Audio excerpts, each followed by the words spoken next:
Magandang araw mga katits. Dito na naman tayo mga katits. Meron akong bagong ipapakita sa inyo mga katits. Tatlong deposito mga katits nakuha dito sa amin mga katits.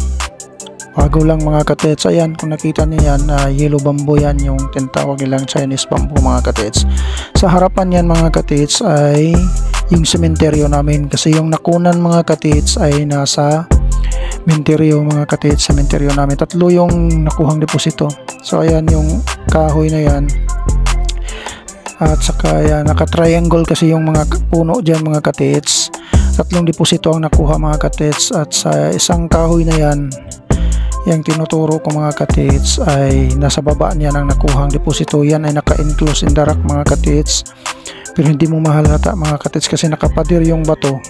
Diyan pala binubutasan ng mga hapon mga katits at nilagay sa ilalim, at yung marka mga katits nasa harapan. Bali ang nakuha dyan mga katits, dalawang giveaway at saka isang medium deposit mga katits. So yan mga katits, ating puntahan yung butas na nakunan mga katits. Solid na bato yan mga katits, hindi basta-basta yan na mabubutas. So sa puno na yan mga katits, baliti yan, old baliti tree mga katits. At sa baba ng puno na yan, ayan mga katits, alignment to the east yan mga katits. Nasa east yung nakunan mga katits. Kasya lang yung isang tao dyan sa butas na yan.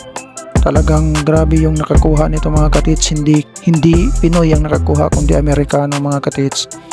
Dayong Amerikano nakakuha dyan. Ating pasukin yan mga katits.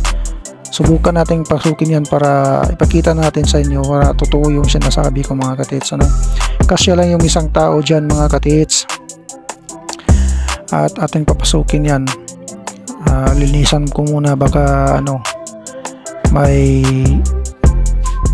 ahas dyan. Kasi maraming yung tawag na lawa-lawa. So linisan ko muna mga katits. So ayan. Ating papasukin yan mga katits. Mababaw lang mga katits, pero mahirap kunin kasi nasa loob ng bato talaga nilagay ng hapon. Yung entrance lang niya kailangan mong basagin kasi dyan nila dinaan. Bato lang din ang nilagay dyan mga katits, pero tinapalan ng simento yung bato, pinalaman lang yung bato. Pero nung na-open na yan, so yan na yung itsura niya sa loob. Atin yung pasukin mga katits. Tingnan natin mga katits. Tingnan nyo mabuti mga katits, dahil yung marka niyan ating ipapakita ngayon. Talagang enclose in the rock talaga yung marka mga katits, at napakasimple lang.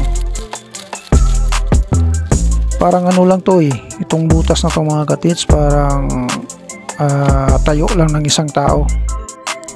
Mga 7 feet siguro mga katits. Ayan.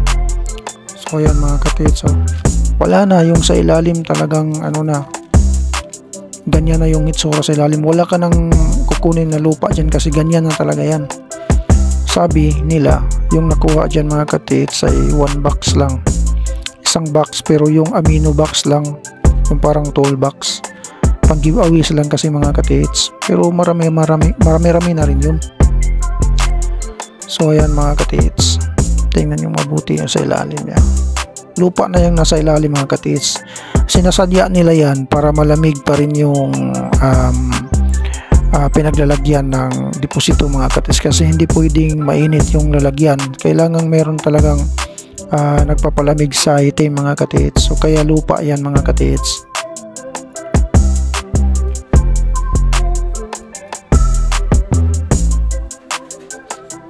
So ayan mga katits, grabe. Kahit ako di ko akalain dyan lang pala nilagay sa baba ng puno na yan. 1 meter distance going to east mga katits, at nakapader na sa loob ng pader. So ating puntahan yung marker niya mga katits, nasa harapan lang niya. Nasa harapan lang din niya yung marker mga katits. Ayan napakasimple, hindi mo yan magagalaw, hindi nga nagagalaw ng Ayan kung titingnan nyo, yan ay letter C mga katits na may dot sa gitna. Ay talagang treasure enclosed talaga yan. At saka yan yung replica mga katits, na yung item ay under the tree. Ayan, tingnan nyo yung postura, tingnan nyo yung forma mga katits, saka yung sa marka. Talagang ganyan o, yan. Yung demo ko na yan. Kung ano yung nasa bato na nakaukit, yan din ang forma ng pinaglagyan ng item mga katits. Napakasimple. Kailangan mo lang talaga i-analyze ng mabuti kasi maraming mga palito kasi yung mga Hapon ginagawang mga marker nila mga palito. So ating puntahan yung isa na nasa old tree pa rin mga katits. Bali tatlong old tree yan na naka-triangle mga katits. Yung dalawang puno na yan ang nakunan. Yan nandyan yung isa mga katits, tsaka yung isa na nakunan.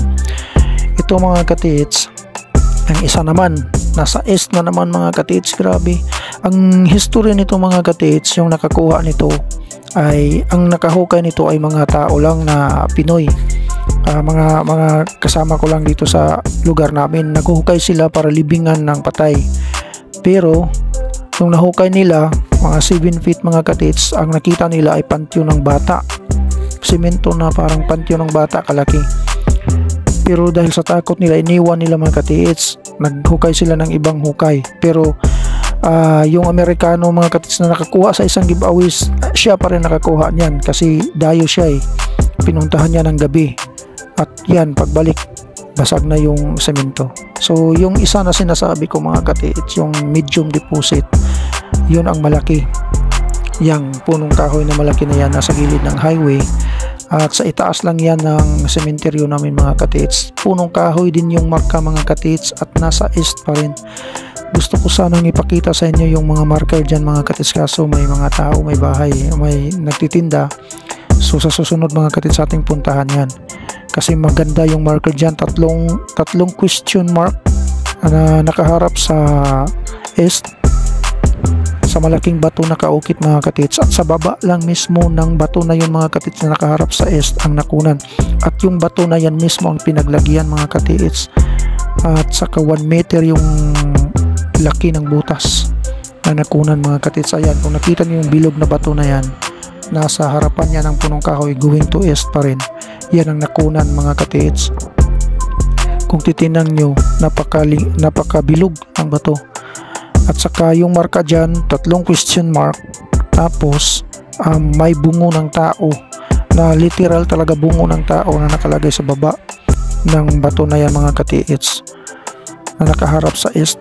At dyan lang din pala mismo sa bato na yan, yung bungo pala ay nagrepresent yun mga katits na yung bato na yan mga katits. At yung butas sa mata ay may butas talaga yung bato na yan.